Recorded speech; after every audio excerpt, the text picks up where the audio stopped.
And we're live. Hey, everybody. Um, this is kind of a behind the scenes Magog creator stream to update you guys on what's been going on. And I don't know how many people are watching right now, but I'm joined by the Wizard of Cause himself, Nick. There you guys. Say hello to the people. Hello, people. I demand one of you bring me some pad thai. And Oh, yes. I, I Yes. I was bitching about this with him before the stream. So here in my shitty little city of Manchester, New Hampshire, yeah, it's a Monday night. I'm like, I'd like some takeout. Hey, it's only like 10 p.m. Everything is closed. So other than that, though, things are going all right. How have you been, man? I have been absolutely awful, to be honest with you. I'm just absolutely um, just overwhelmed with everything that's been going on. And And what's that's that? why I'm doing this kind of out of character too, because I What's been just going on? well, just school has shit hammered me into oblivion. I haven't been releasing as much content lately because of that. It's been constant just research papers after research paper after studying. I mean, quizzes, you name it. And then there's the art classes. I've got to complete these huge, massive pieces of artwork in a limited time and everything. And I think I just kind of overextended myself this semester. I maybe shouldn't have taken so many classes while at the same time trying to do this new job. But I honestly didn't think it would be that bad. Um, but to give everybody kind of an idea of what I'm doing right now is to just kind of explain why there wasn't a side quest tonight. And originally there wasn't going to be. I wasn't going to be on side quest anyway. Vamp is out of town. I am in finals week. The only reason I'm doing this stream right now is because I finished literally like 3 parts of my 5-part homework that I have to do, and the rest of it will be after I'm done here. But I really felt like doing a quick thing. This is not going to be a long stream, but I just wanted to update everybody. I'm in finals week, and I wasn't supposed to be on SideQuest tonight, and Beardy was going to host it with you, Nick, and Jeff Holiday, and it was going to be this whole funny, Saints quest. I was going to get the Jeff Holiday and Wizard of Cause to kind of take our place, me and Vamp's place, and Beardy was going to host. But then something happened with Beardy, and his house is getting renovated, and his landlord, didn't tell him until the last minute. And I'm sure if any Beardy fans are in the audience, they've watched his little announcement video over there.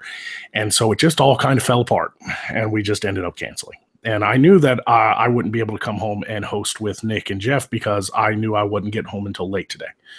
One of my finals was real late in the afternoon.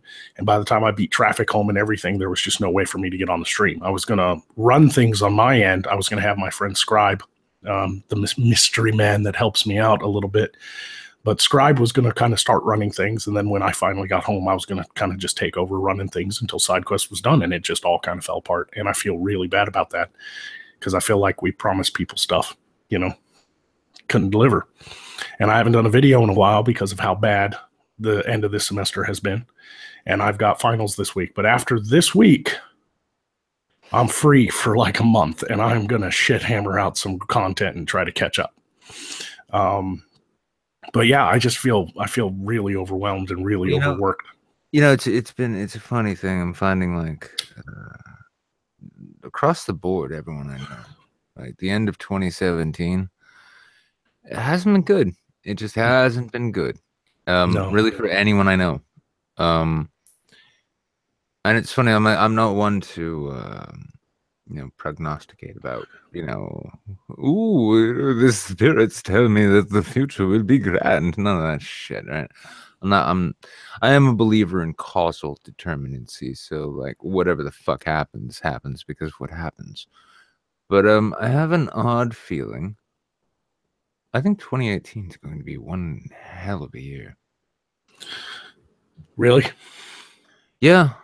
And I think maybe I get that feeling because I've been in these positions before where you're trudging through something, right? Maybe coming out of some good times, maybe coming out of some whatever times, but you're trudging through, you're just pushing on, and there's this weird milestone, right? There's this weird like mile marker that once you get past it, for some reason shit's gonna be a bit different. I just get this feeling like yeah, it's not gonna be like overnight. It's not gonna be like January 1st. Holy shit, everyone's life is awesome.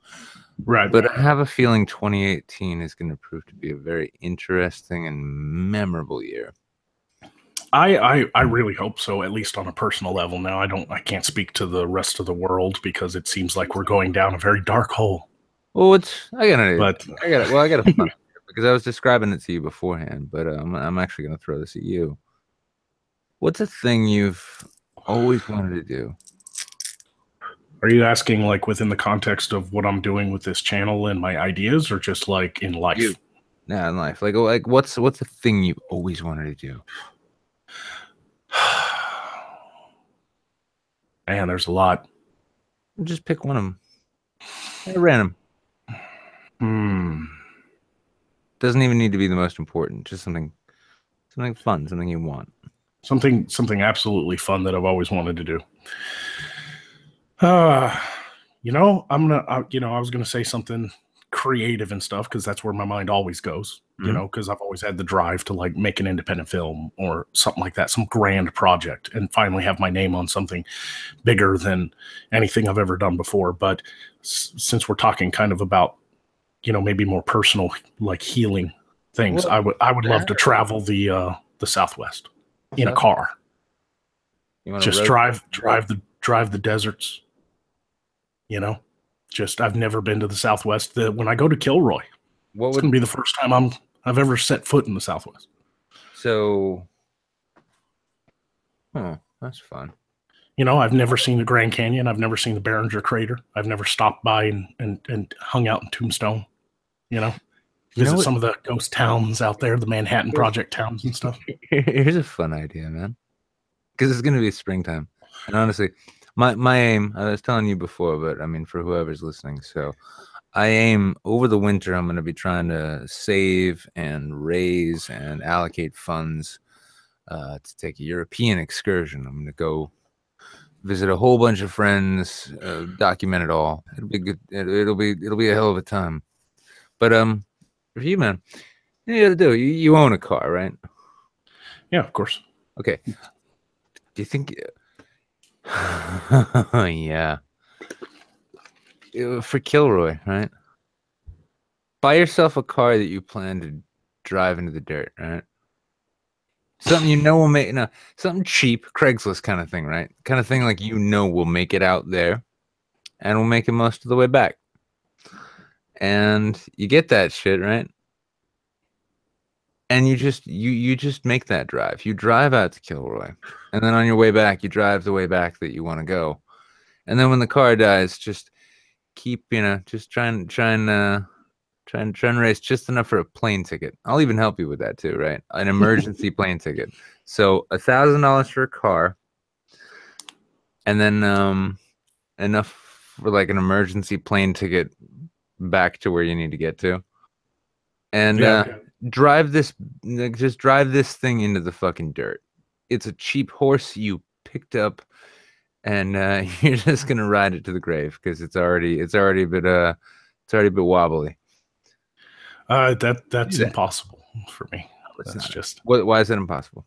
Well, for one, even if I was lucky enough to find a car that is functional for $1,000, this is not early 2000s anymore.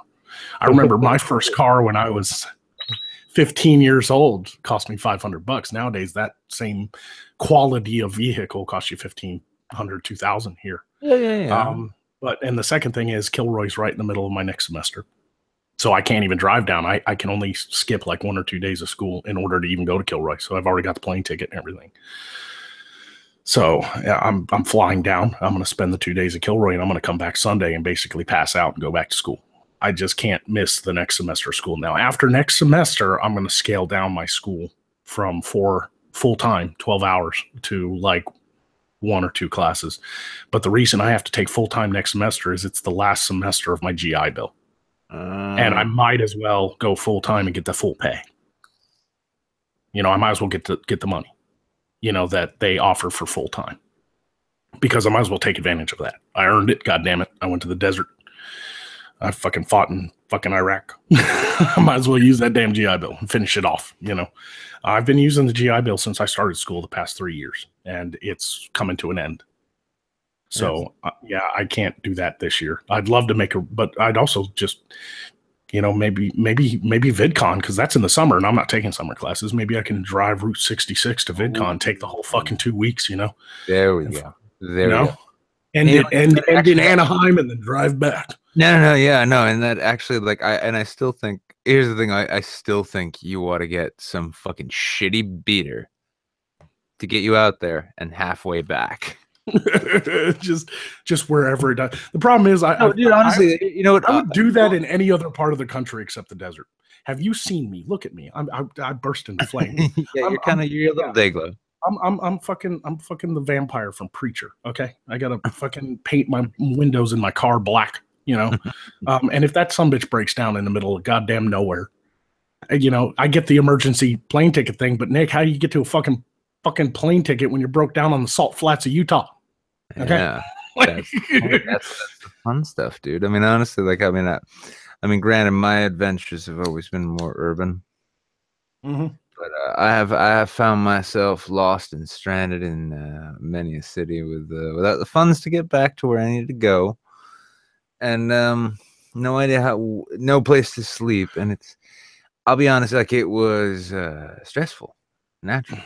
Yeah, of course, but it was exhilarating. I've been lost in cities in Europe. When I was there for 5 years, when I was stationed there, I'd go on a trip, and then it was just like, where the fuck is my hotel? And for like hours, I'm just wandering around like, please, for the love of God, nobody stab me because I'm American. Like, I would really like to just go back to my base now. Like, I'm like wandering around Trier, Germany. Like, where the fuck am I? Like, it was funny. I asked a friend, I was telling him I was going to be shipping around Europe, and I'm like, yeah, so you got any advice for travel? He's like, sleep with your butthole to the wall. Yep. But it's like, oh, is the gay rape that bad throughout the EU? Is it just like something like someday Jean-Claude Juncker just straight up was like, we do not have enough rapes on buses and trains, so we need to make up for this. Is that what happened one day? The EU just passed an ordinance like every third American on a train needs to be savagely raped in the ass. I really don't want to fulfill one of my catchphrases. I hop into streams constantly yelling ass rape. The irony on me being ass raped would just be too much for me to handle. It's like out of character. Magog shows up. This is like, guys, I was ass raped. Wait, I mean, no, I was sexually assaulted. Yeah, that's and nobody seems to care because I'm a white male. So it's okay, yeah, white rape victim. But honestly, when it comes to spending money too, I mean, trips like that cost money. And even if I were to raise the money to do something like that, to buy some junker and make the Route 66 run and end in Anaheim and go to VidCon and then drive back, which I think would be a fantastic summer vacation getaway, and really just kind of lose myself out there where the stars shine the brightest and stuff. I just think I'd much rather spend what meager savings I have increasing my production. I'm currently looking at more land to buy. I want to build a studio. I want to build a medieval village so I can do outdoor shots. Sorry, I just love that. Yeah. It's like, well, I've got some more some more realistic goals in mind. I want to build buy land and build a medieval village. And oh shit, dude, yeah, I'm sorry. I didn't mean to sound stupid there. Right. No, I mean, it is something that I want to do, is take Magog in a new direction. I still want to do response videos now and again. I know that's what people like. But I am getting a little disenchanted by, by the time I get around to hearing about some sort of trending thing and think I'm going to do a video on it, everybody who can make videos faster than me because they're not dealing with CGI and green screen effects and makeup and all that stuff have already fucking released a video about it. Yeah.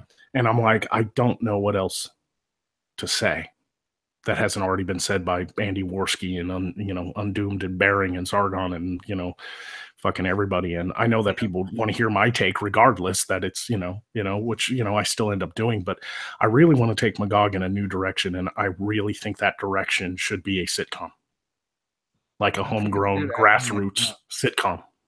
I can feel that actually. I'm actually kind of liking the fact that I'm hearing this sentiment come out of a lot of different people. Is that, honestly, man, fuck the culture war. Fuck the whole SJW fucking alt-right. Like, all of these people, like, the whole, like, they call people skeptics, right? And throughout all of that, that's really just come to mean anybody, apparently, who challenges some form of, like, dog shit ideology. If you challenge a dog shit ideology, all of a sudden you're part of the skeptics, right? But it ain't even like everyone's like, fuck the skeptics. It's like, you know what, dude, fine. Yeah, tell me to go fuck myself. But fuck all this inane dog shit, all this sensationalist insider edition horse shit that we're passing off as like intellectual entertainment. Fuck this shit. I mean, how many conversations need to be had before we understand that, like, pedo apologia isn't a good thing? How many times do we have to go over that? How many times do we have to go over the fact that racism is bad, or Right. or that feminism is fucking batshit crazy? I mean, how many Yeah. times and how many ways do we have to go over this same shit when there is so much more to think and talk about, and there's so much more shit that we can do as content creators? Like, some of our audiences want to be given mental shit to chew on. Other people just want to be entertained. Right. And I feel like I fall in the latter. Yeah, no, that's the thing. You're an entertainer. I find you entertaining, and honestly, it's like sometimes when I see you got a video up that's a comedy video, right? I'm like, yes, I want to watch that. But then other times it's like, this feminist, that, and this and that. Like, no. Right. But I also feel like that's the bones I made, and most of my audience came from the fact that I was doing these response videos on retarded people. And now when I try to shift into doing something different, I start to lose people. No. Well, you know what? And well, I mean, we started talking about this before we went on air, and I was talking about this with Cunt Stream last night, and Edinburgh too. Edinburgh actually is interesting because he's actually more into live streaming, and he finds it funny that, like, he'll make a video or he'll go on a live stream saying he's not making any more videos, and he'll get more subscribers because of that. But like, I've noticed, like, there's two ways you can actually gain an audience of some kind. You can either build one or you can cultivate one. Right. If you build one, you're the kind of guy who, like, oh, hey, I shot up to like 50 or 60,000 subscribers in less than a year, and hey guys, cheap video real quick, I'm just Bearing knockoff, here's an avatar, and what, you are such a stupid cunt feminist, whoa. Right. Yeah, you know what, you'll build an audience that way. Well, that's why we did Side Quest. But we decided to concentrate on side news. Like the news nobody hears of. Well, that's the thing. I mean, that's building an audience, cultivating an audience, though. And I think you've done this yourself. Is you get people who are interested, who are, like, invested in the kind of shit that you're making. Like, it's not even about, like, if you have an opinion they agree with, or if you're promoting an idea that they're on board with or something like that. It's about they value what you do. And a lot of time, I mean, I found with my own shit, right? Because I've recently had a pivot. Like, I don't do response videos really at all anymore. I don't give a shit. But more than that, I don't give a shit about, I really could, there's nothing left to be said about feminism. There's nothing left to be said about social justice crazy people. There's very little left to be said about these alt-right fucktards who, think that because they fell out of their mama's cunt the right color that they're somehow important. Mm-hmm. There's none left to be said, but there's so much to be said, at least from where I'm going. Right. In terms of things like considering like what the human experience itself fundamentally is, like, we're all told we need to be self-aware and we need to Right. take self-inventory. Well, why not fucking take inventory of the broader world around us and the shit we experience? And I'm like, holy shit, that's a whole angle I could go with. And when I did, I was worried that my audience would be like, no, we like you're political. We like your political stuff, right? My views dropped off. Right. People aren't as keen. But in terms of like my patrons, they absolutely love it. They're like, we give you money for you to do what you want to do. Right. And that's what we want. Just don't. And it's funny because it's one of those things like the people who genuinely support you will be the ones who will tell you, we want you to do what you want to do. Don't sell out. No, don't do fucking fan service, you know? Yeah, I understand what you're saying, and that's also why I watch your videos because there's even been a time where you sent me a video and was like, "Give me your honest opinion on this," and I wrote out this fucking Yeah, I know. I like that. I was like, I'm going to give him a proper critique. Yeah, no, that was probably that. I mean, I do that from time to time. All that, and that was probably the best critique I've ever got. Yeah, well, I went all artistic because I love film and I love studying what other people do and stuff. And so, like, people have to understand, I don't write how I talk. Like when I wrote you, I was like, the way you have the lighting around your head like a halo from the Byzantine era, like, Yeah. I felt like, if I was going to help you in any way, I was going to write a proper critique, and that's kind of what I want out of growing is I want people to be like, I really want more of this from you, and I can be like, okay, I'll latch onto that and see how that works. And that's why I've been building up to after finals week, this month off that I get before I start my next semester. I'm really going to concentrate on not just catching up on some content that I normally do, because I'm still going to do response videos to please some of the fans. But I really want to break into doing like these really highly animated, interesting lore videos where Magog tells a story from his world and really start building the world I created. And then that builds up to the sitcom, because I'm never going to get away from the political and the social commentary. But I thought it would be more interesting if I could do a sitcom, and instead of directly like attacking somebody like Riley Dennis and showing their video and everything, I can take a situation that I disagree with and I can create a character in that world that Magog has to interact with, and they're like that person, but they're not.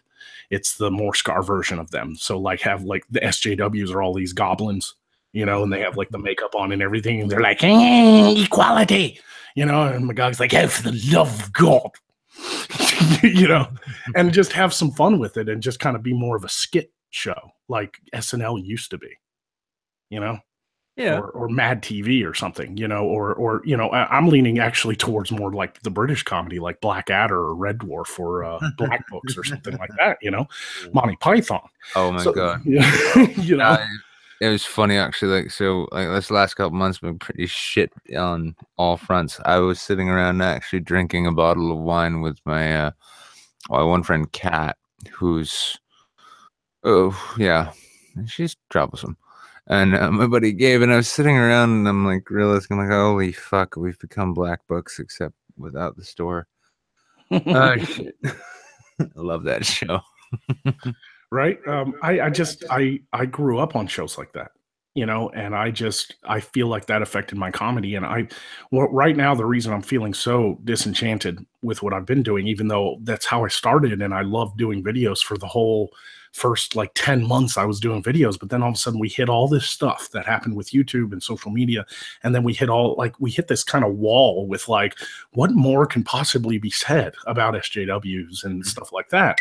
And then, of course, we hit that, and I'm sitting there and I'm going, I'm very limited by my space right now.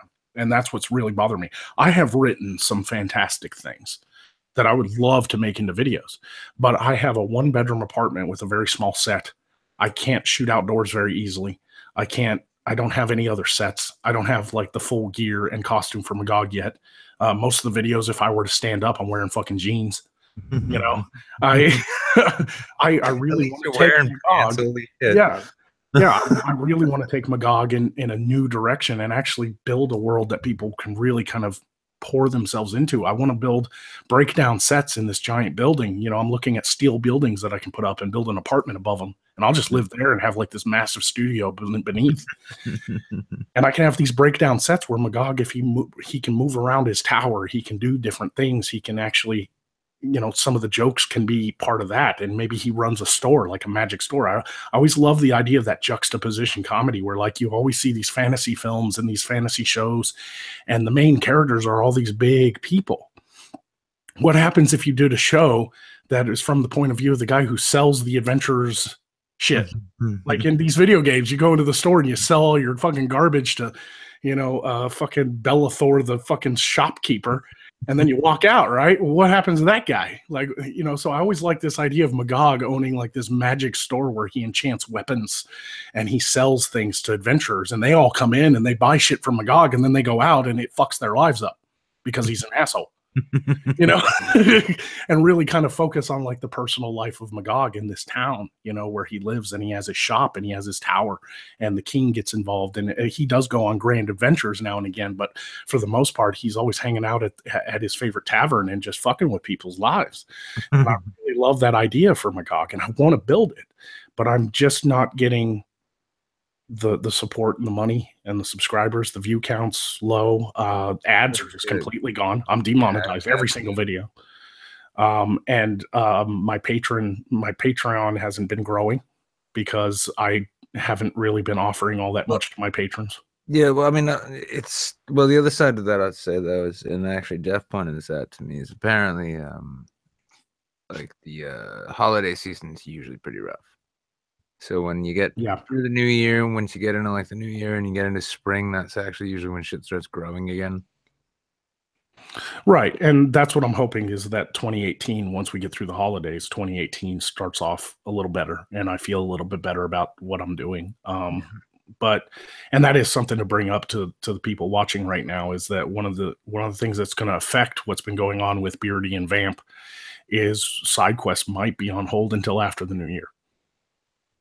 You know, I would love to put together some sort of side quest at least one more time this month before Christmas arrives. But as soon as my family starts coming into town and stuff, like I'm swamped, you know, I mean, you know, and now with Beardy, you know, kind of being down for the count, and Vamp is, I think she's going to be gone out of town until after Christmas. So we might have to just kind of pick up in the new year.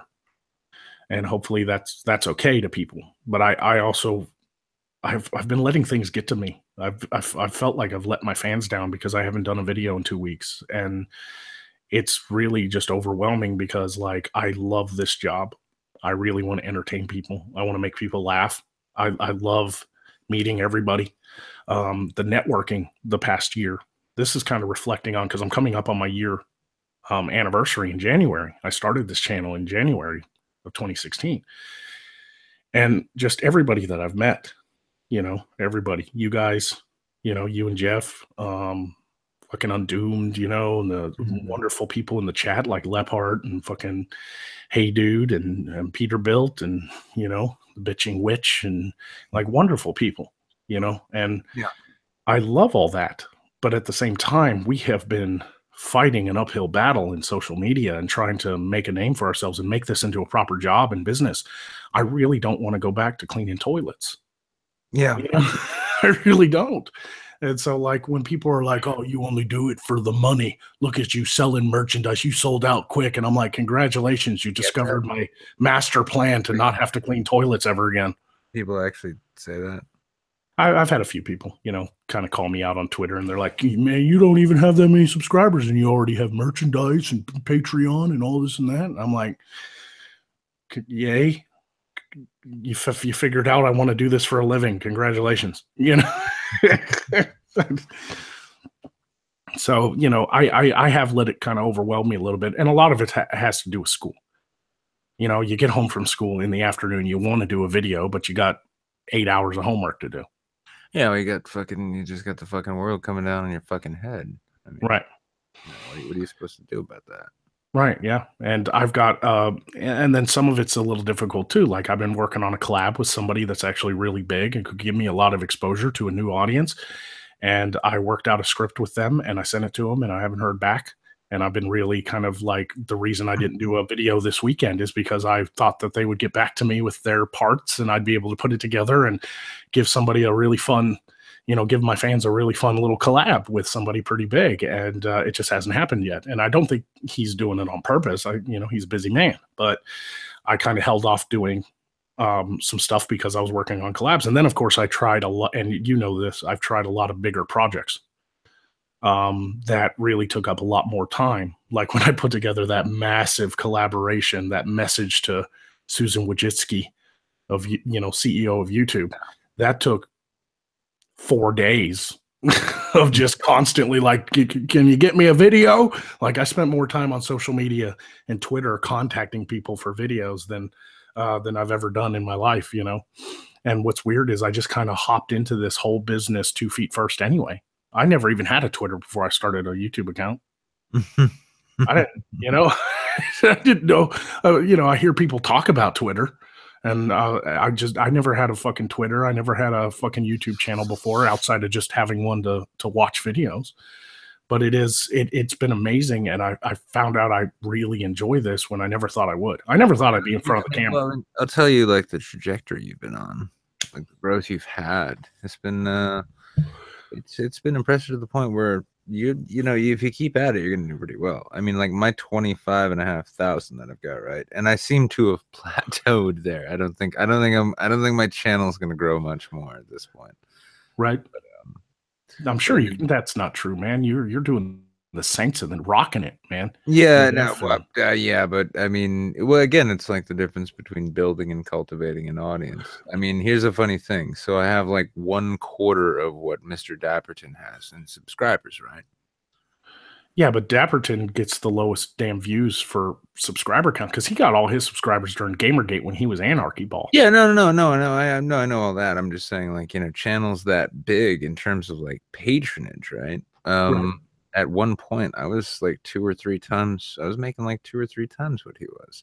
And like it's fucked up to to like compare Patreons and to like use that as a measure of anything. But Sure. when I'm looking at it as a measure of dedication of the audience, when I see like, okay, like even Layman one time was like really surprised to see what the patron to subscriber ratio was for me. And it's because it really is about cultivating an audience. It's about, you don't want to build a big one that kind of likes your shit. You want to reach the people who genuinely enjoy what you do. And it's not just so that you can secure an audience and have a career, but it's also so that that's a crazy valid reason to keep doing this shit. And there's a weirdness, actually. One of my favorite channels, Regular Car Reviews. You ever watch him? No, I don't. I fell out of cars. No. Here's the thing. I'm not a car guy. I'm not. Right. But RCR, his writing and the way he reviews cars, it's just so good. It's so entertaining. I don't really know shit about cars. I don't really give a shit about cars, but I'll watch every one of his videos just because like the way he describes the things are that good. But he did a vlog about a year ago called this, and he titled it was called the social isolation of YouTube. And it was funny because it's a topic, like at first I thought it was like an interesting vlog, but then now that I do this full time, right? Like, right. This and writing is literally all I do. And it is that kind of thing when you're a guy who maybe goes to work every day for, you got a job, you go to work, but you're working towards becoming some independent, self-sustained creative type. Yeah, you look forward to it thinking it's going to be so wonderful to like get up when you want and just create your work and put it out there, and you make your living doing that, and the rest of your time is yours, and you have no boss and no all that shit. It gets weird and I've found on my own end that it's very easy to get into like very weird places in your head because you have nothing to do. And in this vlog, in this piece that he wrote, it was a beautiful essay that he just read. Um, he said something to the equivalent of like he used to sit in traffic on his commute on the way to work and think, haha, suckers, pretty soon I'll be out of here, out of this rat race, haha. And then a year into producing content full time, he'll like stand at his window and watch traffic go by and wish he had somewhere to be. You Well, know? I think that also depends on the person. Like, ever since I got out of the military, I've worked for myself. Now, I have cracked a few jokes about being a janitor, and people are like, "Oh my God, you scrub toilets." But I built that business from the ground up. I've always worked for myself. I made my own contracts with people. I would go into their buildings at night when everybody was gone, put in my headphones, listen to some music, get my work done, and go home, you know? And I've gotten so used to working for myself that I love it. But I don't always want to be a janitor. That's the difference, you know. Yeah. But cleaning apartments after people move out, that's actually very lucrative. You know, I make, you know, anywhere between 75 and $110 an apartment. That takes me 2 hours to clean, you know. And if I have four of them a week, that's not a bad little paycheck, you know, and stuff. But this is a different type of business. And so what you're talking about, I understand, because it feels very lonely sometimes when you don't have a commute or you don't work with other people and that's your social life. But I've gotten so used to that with what I've done for the past year, or past 4 years that, or no, it's been 2012 is when I got out. So yeah, it's been quite a while. So the past like 5 years, I've been out of the military. I've worked for myself, and I've gotten used to that. The key is to keep yourself busy, and that's why I'm always constantly trying to figure out how to grow this business and make it different, and try new things and stuff, and write new things, and draw new things, and sketch out new things. Because I think that that's what is essentially important. Now, if you're like somebody like Sargon who does very well, and all he has to do is get up in the morning and do his research and make a video, and everybody's happy, and he gets hundreds of thousands of views, he doesn't really have to grow any more beyond that, really. If he wants to stick to that format until he retires, he probably could, because he's liked that much. But I've always seen it to, I've always had bigger dreams. I've wanted to take this, what I started with, this small little wizard tower in my apartment, and own a media company off of it. You know, Yeah. actually start doing higher production stuff, actually have a studio, actually have other talent, new characters, new people that I bring in, new writers, new CGI artists, and eventually build up to a point where I've got, you know, I'm creating multiple different types of shows, and you know, maybe even a small news show or something like that that I can run and really make this a business and own something for the first time in my life. That's, I mean, it's actually a reasonable goal, really. I mean, I think the biggest thing there would be making sure that you follow where this medium is going, right? Right. You've got to keep your finger on the pulse of the growth of social media and the changes. Yeah. Right. That's just what I want to do, and I have no idea if I'm able to do it, but I really want to try, and that's why I've been fighting so hard to get the patronage and the followers and the subscribers and stuff, because I feel like the bigger my audience gets, the more then the more support I get, the bigger the operation gets, and eventually gets to a point where it becomes so self-sufficient that I can finally kind of reach back to the people who supported me in the early days, my first patrons and stuff, and really give back to them for all the years of supporting me and helping me grow this thing into a big kind of business.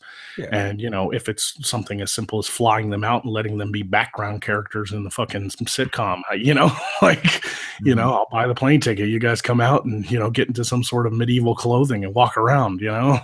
You know, I want to do these things, but I just am so limited right now. Sometimes my dreams are bigger than what is physically possible at the moment, and mostly it's finances and other real life stuff, like trying to finish school gets in the way, you know. And so I'm, you know, and now that we've had to cancel side quest, I've had to cancel Magog and Medusa a couple times too because of everything that's happened. I feel like I've hit not a plateau, but I feel like I've dropped off, and I really am worried that my fans are all just going to abandon me because I've missed a couple weeks. Okay, You no, know, I can tell you this much just from experience, right? Anybody who drops off, they're not really a fan, right? I mean, it's funny, like my fans, because I mean, granted, like I don't have a character. I'm not playing a role like you do, right? Right. Fuck off. Why is your name on everything, you fucking cunt? Sorry.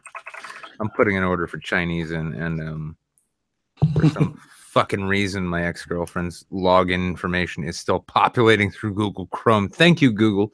But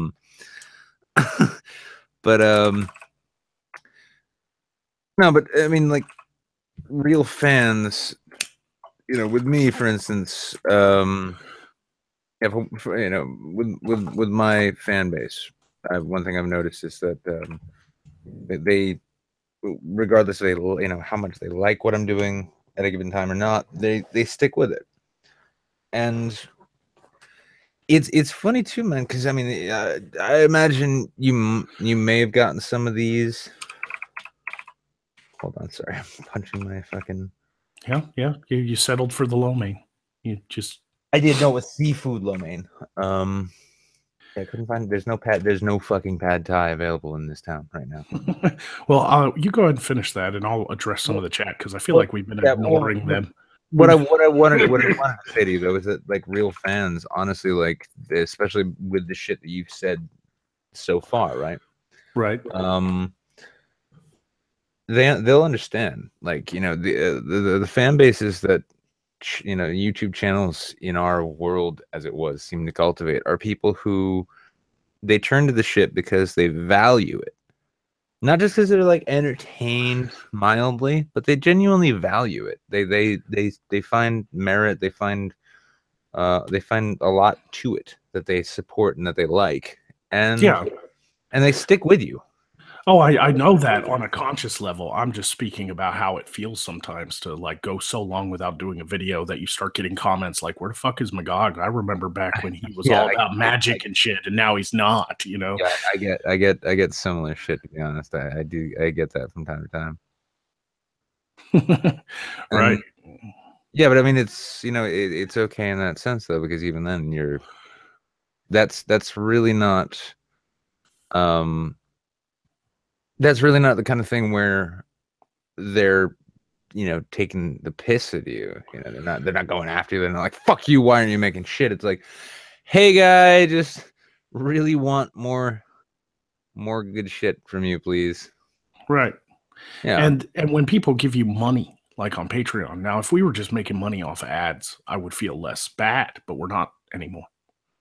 Well, actually, I don't think I ever did because I joined after the fucking first adpocalypse. I never knew the glory days. I got like a good $400 or $500 payout once, and then adpocalypse happened. That was over.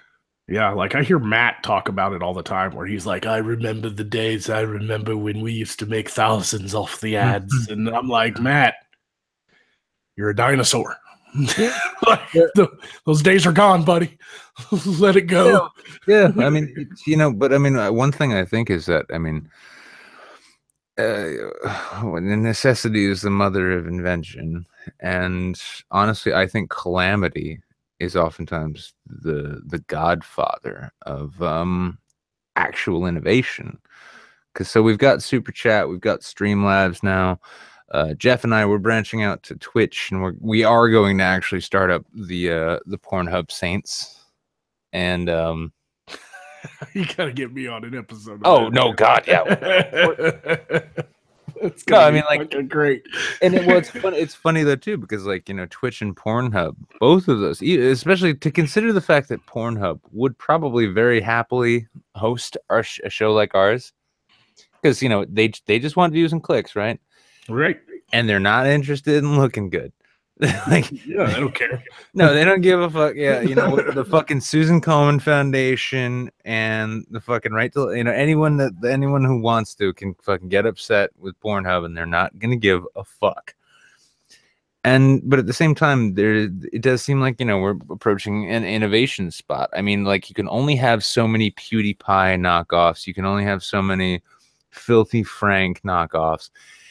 And those guys, too, are likewise probably astounded at the fact that they've been able to make the kind of insane livings they have doing shit that is just cheap and let's Right. be honest, lazy as it's been.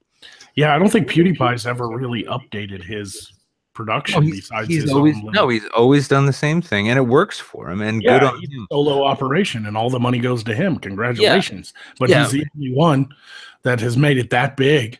Well, You know, he's had offices and assistants and shit like that before, but sure, but for the most part, I mean, come on, he's not a conglomerate.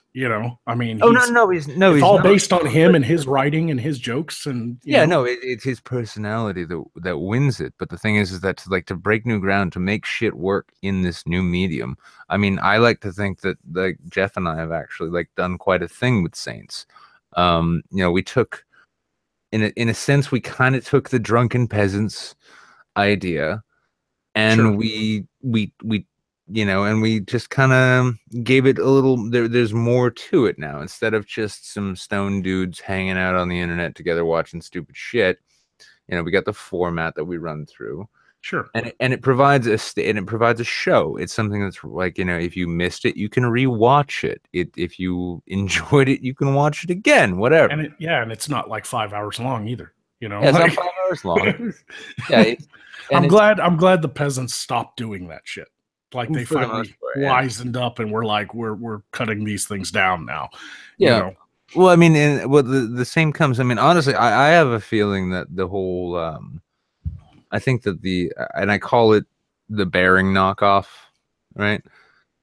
I have a feeling we're gonna start seeing a time in which the whole like static avatar arguing with a dumb video thing, right, is gonna die. I think it's gonna stop. I mean, people just aren't really gonna be digging it as much. And I think a lot of the people who've been doing that, for instance, who've gotten up into the 50, 60, 70,000 subscriber range, right? Well, they're gonna be a lot like Dapperton. They're gonna find themselves like all of a sudden it's like, okay, I rode this wave, right? And now where am I at? What's my core audience? Well, I don't really have one. They're just a general audience that enjoyed the kind of shit I did and that a bunch of other people did. But now the audience is starting to move away. And I think we're going to see a lot of those people either trying to really reinvent themselves with more sophisticated content, or just drifting away, honestly. Yeah, I that's why I decided to do what I did, and that's why I think I grew as fast as I did, but now I've plateaued. But I mean, it was amazing when I did 5 videos and all of a sudden had 5,000 subscribers because it was that quick, because people saw my stuff and were like, this guy's fucking nuts. Yeah, and that's because I knew I didn't want to just be an avatar. I knew things were changing.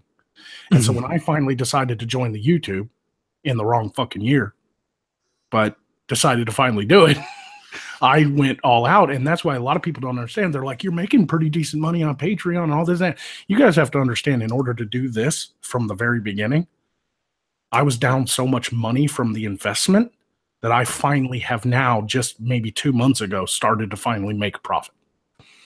In order to start Magog and have this set and the green screen effects and the programs to do it and to build a PC that'll handle the programs properly and the camera and the lighting, I dropped $3,000-$4,000 right from the beginning. It was like my life savings in order to start Magog. And I had no idea if it was going to succeed. I had absolutely no idea. And so when I finally started making some money, I was like, okay, now I have to like add that to what I spent until that's paid off, and now I make profit. So just as of, I think, October, I finally started making enough profit. Yeah. Actually started making money. I'll be honest, like hearing the amount of like resources you poured into what you do. I mean, I feel like such a lazy cunt. Baron called me a lazy cunt one time. Because I only Baron has never called me a lazy cunt. No, well, no, he called me a lazy cunt because he's like, how many videos you put out? Like a month. Yeah. And I'm like, oh, like 4, maybe between like 4 and 6. Oh, you fucking lazy cunt. And I'm like, what the fuck? What? He's like, well, yeah. And I'm like, all right, not everyone can just laugh at something he read in the paper every day, dude. Right. And then he's like, oh yeah, all right, I guess you got a point. Like you do different shit. But Yeah, some people that works for, like Monday Matt's the same way with Bearing. It's a shotgun thing. well, They'll yeah, do multiple videos every day, and well, whatever they're goes yeah, viral. Whatever yeah, well, doesn't. and then You yeah, know. but on the other side, like in terms of like what you dump into the thing, there's some people I've seen who put a lot of like production quality, kind of, all that. I mean, like ContraPoints, for instance, right?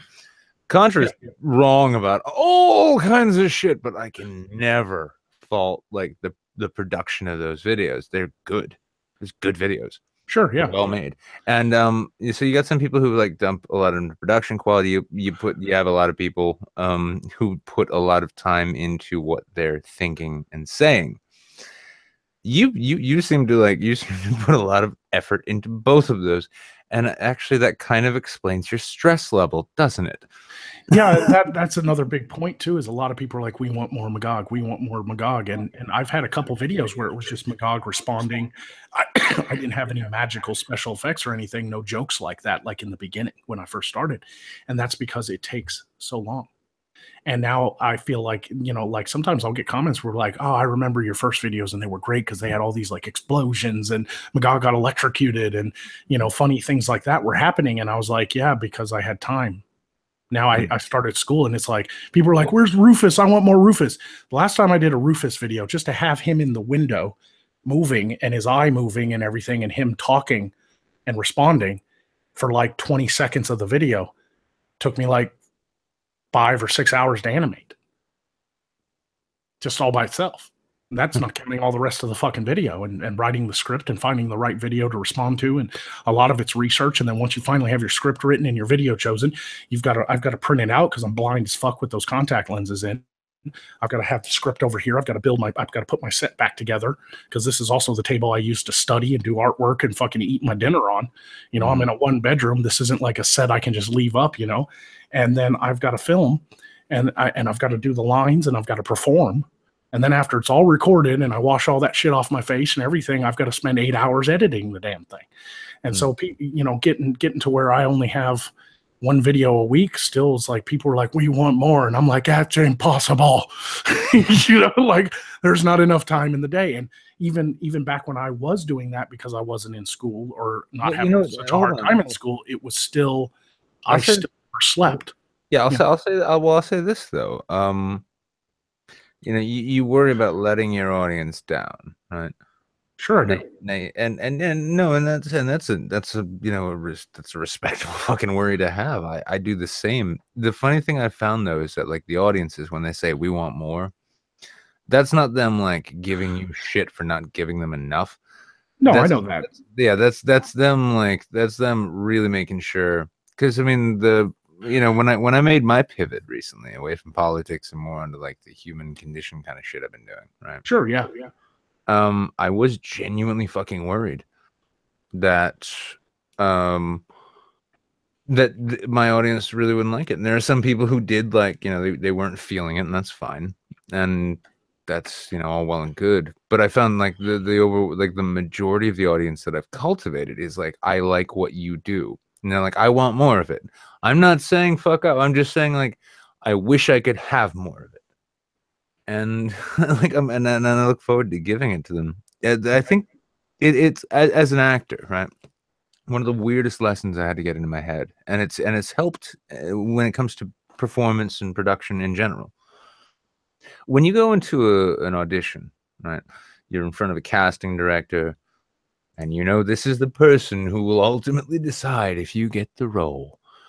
You go in there and you give your best, and new actors oftentimes get kind of spun out and hung up on this notion that perhaps this casting director, they're just looking for you to fuck up. They're just waiting for you to fuck up so they can move on to the next person. The truth is that the casting director, much like an audience, they only want your best, and they're going to be looking just to see what the best that you have to offer is, because that's what they want. They're not interested. They're not judging you.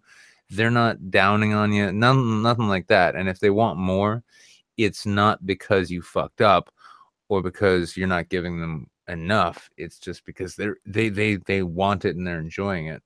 And that I'd honestly take that as a good sign, all in all. Right. And to answer some questions I saw in the chat, I think it was I'm gonna go have a quick smoke. I'll be right back. all right, man. I'll just talk to the chat a little bit and stuff. But Gaming Review Clan asked how long it takes me to render a video. And I guess what he's saying is not the actual render time, but the whole process. And on a bare bones video, without magical effects or anything, just Magog making you guys laugh and responding to a video, 6 hours minimum, most of the time, to fully film and edit, to write a script, pick a video, write a script, film, and edit, and then, add all the Patreon names to the, end credits and all that stuff, and finally upload it to YouTube. 6 hours minimum. And that's minimum. If I have an animated dragon or some fireball magic comes out of my hand or some sort of visual gag where I can't use the prop, so it has to be digital, way more time. So as you're explaining, and I realized I'm out of cigarettes, so I'll stick to the vape, which is better for me. Anyway. Well, we'll probably be bringing this to an end anyway. It's actually gone longer than I thought. Oh, no, that's fair. I just actually like, because you're discussing like how long it takes you to do these things and how much work it goes into. So I guess this is the perfect opportunity to ask, like, Magog, do you feel like doing an intro screen for me? Like you want some more work to do? I'd love you to do some work for me. Yeah, I could. Intro screens are actually really fun. I just recently did one for Alias Arcater. A really good friend of mine that I met way back when I first started, and his well, I was joking about just giving you more work at this point. I guess we'll just talk afterwards. Yeah, no, it's those things are actually kind of easy to put together depending on what you want. Now, if you want like full 3D lettering that comes flying in from the screen, hit on Doomed Up. He's better at that than me. But if it comes to some like hand animated little quick, because intros can they're no longer in 15 seconds. So it only took me, it only took me like 2 or 3 hours to put together Arcaters, and it looked great. But they're just so simple. I'm talking about doing whole videos, 15, 20-minute long videos that'll take you 8, 9 hours. And that's why there's not more than one Magog episode a week when I have the time to do it. Now, when I'm out of school, I plan on catching up on some content, but I really want to start playing around with some new things. I'm really tired of just like, oh, here's a stupid feminist, time to do a video. I'm kind of tired of that. I really am. And that's the thing too. I mean, like there is just so much more to talk about. There's so much more to talk about, and there's so much more to consider, and it's so limiting to just lock yourself into this notion that like, okay, I'm here just to talk about this particular set of dumb ideas from this particular set of dumb fucking people. And it's depressing too, because when I mean, honestly, like when I think about like Sargon, right? Like the sheer amount of time he took, you can see it actually really well with Randomer Cam, right? Yeah. Like you can see Randomer Cam he spends a lot of time. He spends a lot of time watching, reading, listening to this just retarded shit, this bad shit. Yeah. And yet, and it wears on him, and you can see it. And it like I got to a point where we're wondering, like, well, there's nothing left to be said. Why would I want to do this to myself anymore? It gets depressing too. Like I remember, even with my decent sub count, 17,000 ain't bad for a year on YouTube. But it kind of gets depressing sometimes when you work so hard on a video and it gets less views than the one that took you 4 hours, like I'm going to put this joke in there and I'm going to animate the thing and it's going to explode and Magog's going to be like, ah, and then all these funny things are going to happen. And I'll put together this excellent episode that takes me 12, 13 hours to do, and I'll upload it and it'll get 2,500 views. That's sometimes like the level of quality and production and time I put into videos do not equate to a good paycheck. Like if you break it down hourly, I'm making like $2.40 an hour. Well, here's the weird thing. Here's the weird thing I've experienced, right? So, like, if you've been watching my channel for a while, I used to put a lot more production effort into my videos. A little bit. Yeah. Well, no, I mean, and before it used to be like I'd try and like time them out and get clips and all this shit, right? Like I'd try and produce what I thought was a good YouTube video. And then what I found was like the audience that I had the audience that I had cultivated, created, and brought about, that had come to me, the ones who always watched my shit and the ones who shared my shit and supported my work, they didn't care about that shit. They didn't care about my productions and all that. What they wanted, I mean, and this is my content, which is different naturally, but like they wanted, they just wanted to listen. They wanted something. Basically, it was like an audiobook in some senses. Right. And it's gotten weird because I've been doing better. I've been doing better on YouTube. Since I've actually just been doing that. So like the simpler the shit that I've been doing, the better it's been. And it's a weird feeling because like my videos, in a sense, like in one sense they're easier because they don't take so long to edit and put together. But on the other hand, like if I'm gonna produce the kind of shit that I know that I'm actually asked for now and that people want, I've got to like pick a topic and spend 2 or 3 days doing literally nothing but thinking about it. Yeah. And it's driven me a little crazy too, because so for this past month, well, for November, I'm noticed like I'm enjoying like taking topics on, and like for this last month, it was looking at like things like social media and how like our modern culture is, and what effects it had, what the trade-offs are in terms of like what we get versus what we give up with what we're dealing with these days. This month, and the reason I haven't produced anything yet is because I'm gonna get a little heavier. I'm actually like I've been spending the last week actually poring over what the concept of human love is, going over it from a perspective of like, yeah, it's a biochemical trick of evolution designed to make sure our species survives, but subjectively, I mean, holy shit. I mean, especially with all the alt-right and all the, there's hate everywhere. People talk about hate like it's the most destructive thing in in the human emotional pantheon. I disagree because that shit's got a half-life. You can only hate for so long, but the shit love will drive people to do. I mean, you could even argue that conquering armies, they didn't conquer, enslave, and slaughter their enemies out of hatred. They did it for love of their own people.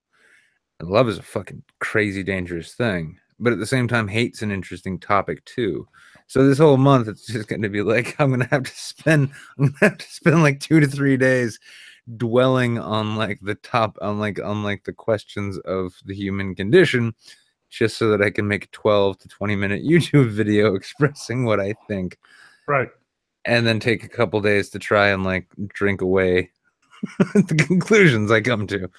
Well, there is definitely a those great questions that keep you up at night. I have the same thing. Why are we here?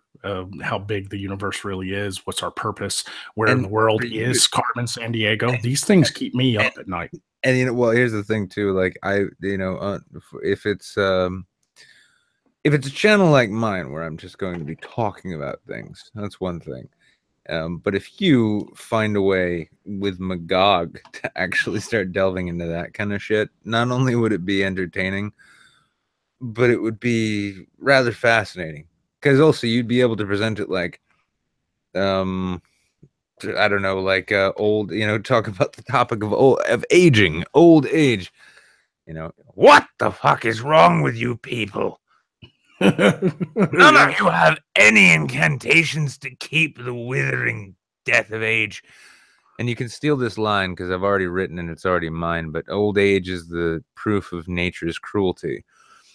Oh, yeah. The classic line, too, is youth is wasted on the young. It really fucking is because they keep fucking it up. But no, I mean, yeah, but for Magog to come to it like from this, and that would also offer sort of that alien perspective as it was when it comes to like when it comes to approaching a human condition question for a character who is not human, not of the condition, to sort of offer a bird's eye take on it.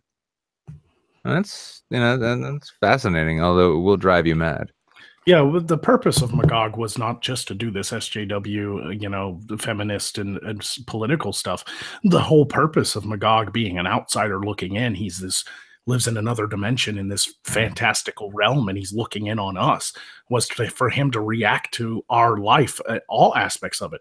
So my original dream was to have Magog responding to like car commercials, and like everything from our world. It gives you a lot of depth with a character that is the outsider looking in perspective. But I just never got around to doing that because it just seemed like a lot of people just wanted those response videos of like what they're interested in. I really kind of limited myself. I really wanted to, and YouTube did, You can break out. You can break. yeah. But YouTube doesn't help with that either because so much shit is copyrighted material. You get fucking flagged if you do a movie review and show any of the movie. Yeah. A fucking movie trailer. I know people who've had their fucking channels shut down for days because they showed a movie trailer that plays on videos for free. But it's copyrighted. So you have to like reverse it and blow it up and hope the algorithm doesn't catch it and all this and that. And it's like, man, it can't even fucking do anything you want to do, that's why I chose to change direction and take Magog into more of a, let's bring people into my realm and do like a sitcom and have all the characters in around, I will be right down. The what? I gotta go get my food. I'll be right back. All right. So yeah, develop the lore of Morskar some more, says Casey Freeman. I plan on doing that over the break. I really do want to do this video, at least one video, starting with like the gods of the world and how the hierarchy of the gods work and what happened with the gods and how they created everything, and then kind of left everything to the mortals to figure out. And but yeah, the best part of a misspent youth is misspending it, says am I seeing this right? Lacey Maxwell? I don't know. Malcolm from the North. What's good, Magog? What's up, my brother? How you doing, man? Another thing I've noticed too is like when I started doing streams for the first time, I did out of character streams on the main Magog channel, and I found a lot of comments of people like, yeah, you shouldn't have done this. It totally breaks the character. And I thought people would be more,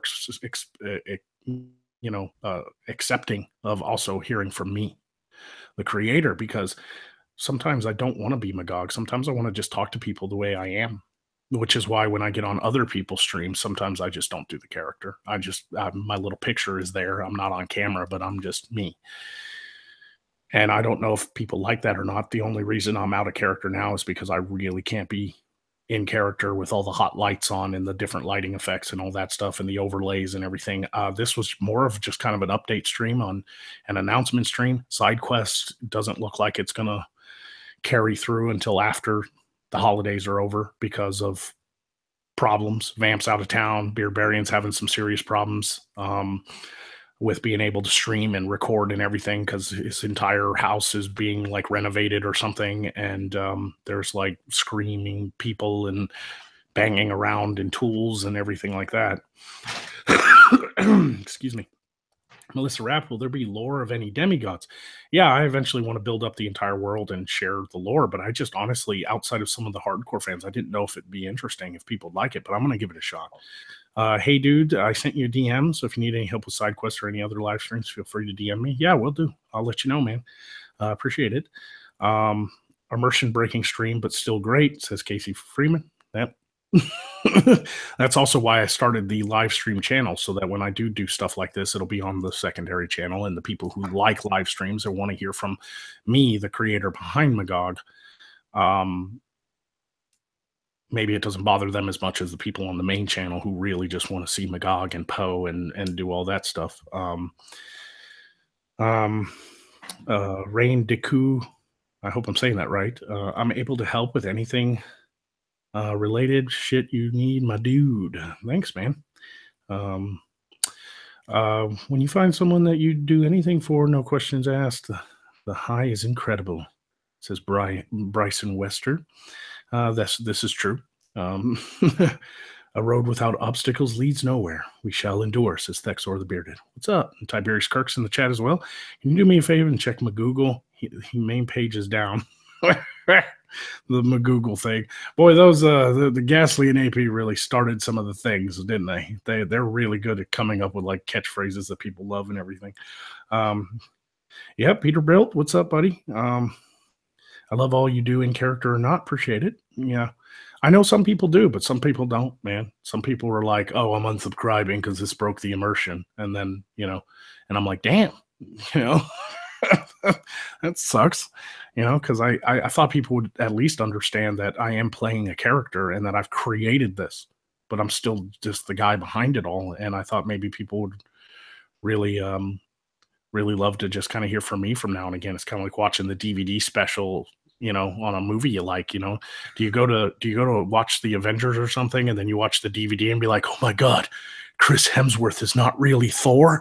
Triggered. Like, is that the way it is? Like, I don't understand.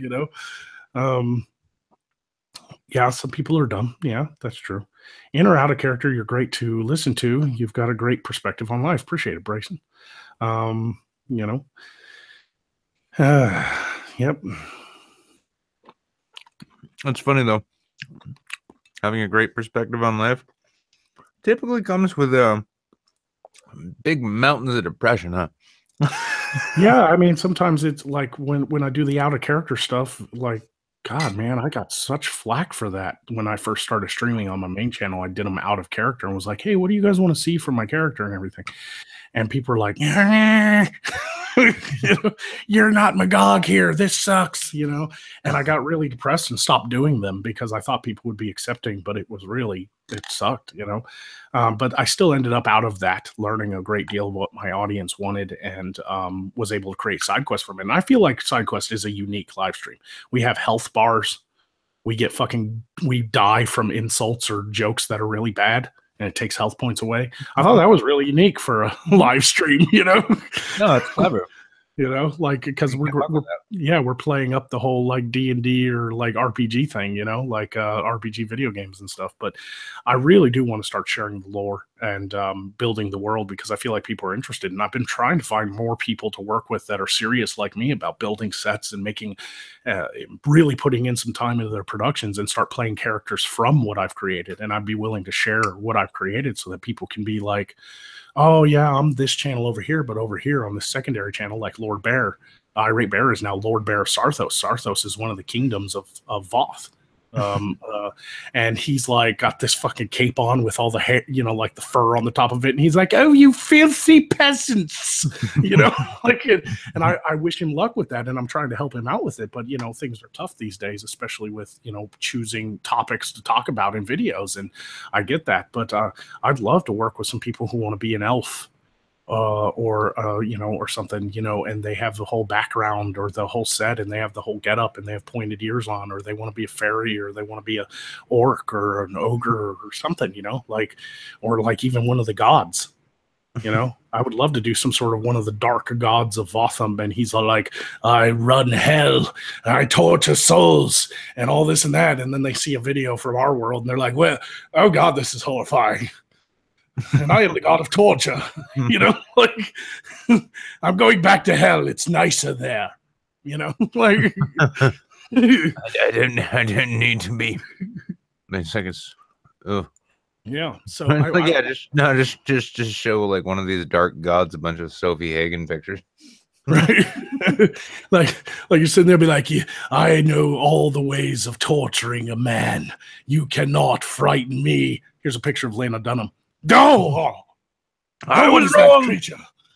I was very wrong. I was so wrong. Please be your ways. Right. And I want to build up to I want to do bigger projects with Magog too. I want to build up the audience enough to that I have enough support coming in and patronage and everything like that, that one day I can do an actual live action Magog film. And things like that, where like he comes to our world and he's fucking around and the government is after him because he's this strange entity that just appeared, and stuff like that. In terms of like branding, let's say, right? Mm-hmm. Like what you're doing, it's far more observable, like approachable, understandable than your offbeat sort of political shit.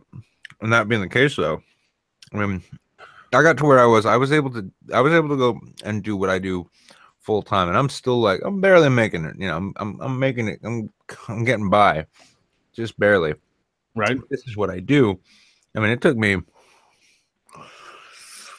2 years, maybe 2.5 years, where I was really there. And the rise you've had thus far, as quick as you've come, I think you'll be just fine. A year from now, your dreams of doing more projects, doing more work, they're gonna be I think it'll be real, and then you'll be grappling with a whole new set of nightmares. Right. Yeah. But I mean, I would love to get to a point to where like I'm filming the sitcom in seasons.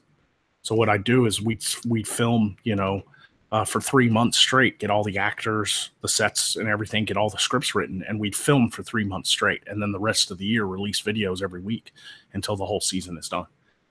And that would allow me to kind of edit on the go, but I already have all the footage and everything shot, and I can also use that time that, once the principal filming is done in 3 months, then even with editing, I can still do other things on my channel and offer the sitcom as kind of more premium content that people can really dive into and do it as seasons, just like you would television and like a TV show.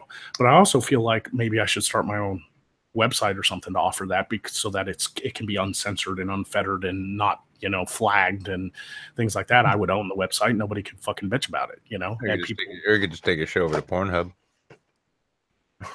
Yeah, could do that. But anyway, I also, there's been a lot happening. I've also told the story on multiple streams where I was kind of semi-doxxed. People found me on social media, the real me. And I don't know if that was somebody, releasing my docs, or it was just lucky, but I started getting an influx of like personal messages to my personal accounts and stuff going, "Oh my God, I found you. You're Magog, right?" And all this and that. And I just, man, I got a little depressed about that too. And I'm not really that worried about, people knowing who I am, because I don't exactly work for anybody that can fire me if somebody decides I'm a shitlord that is worth taking down. But I do worry about the channel. I worry about, like, I do all this work and all this heavy editing and all this and that, and then one day some fucking group like Christy Winter's fucking little group, that what they do to Bering is just going to come by and flag all my videos, and then they'll just shut my channel down, completely, and I lose it all, and I'm worried about all kinds of stuff like that. So, and being doxxed, like me personally, I'm not worried. Even if people knew my last name and could find me, I'm more worried about my family. I mean, my family knows what I do, but at the same time, the last thing I need is my fucking brother and sister and my mom or something getting fucking hate messages and shit because I'm a shit talking wizard on YouTube. Yeah. They didn't sign up for that. This is my gig, And so, there's a lot of stuff like that to kind of worry about. So, but anyway, I think we should go ahead and bring this to an end.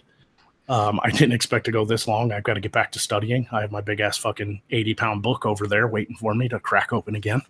I've got to study every art period from the Rococo period all the way up to postmodern art.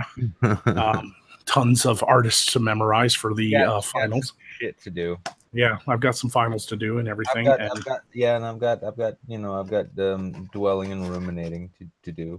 Right. Yeah. This ruminating is not going to ruminate itself. Okay.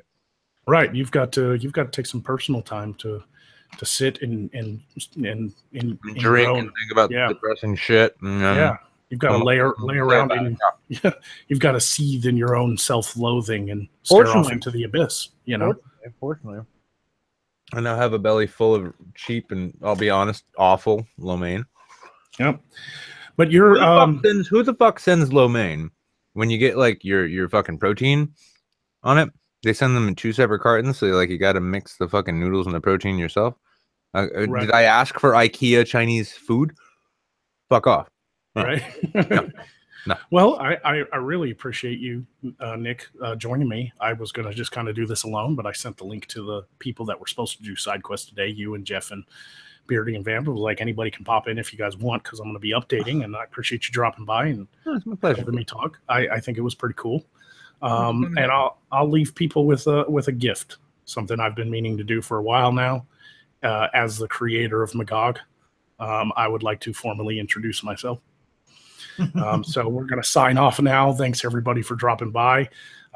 Just to recap, SideQuest might be put on hold until the first of the year, but we will try to get at least 1 or 2 episodes done this month if we can. But if not, the first of the year, we'll see you again. I do plan on, after finals, catching up on some series content, so tune in to the regular channel. Thanks again, Nick, the Wizard of Cause, for dropping by. Yep. My name is Jeremy, and I'm the creator of Magog. Thanks for listening.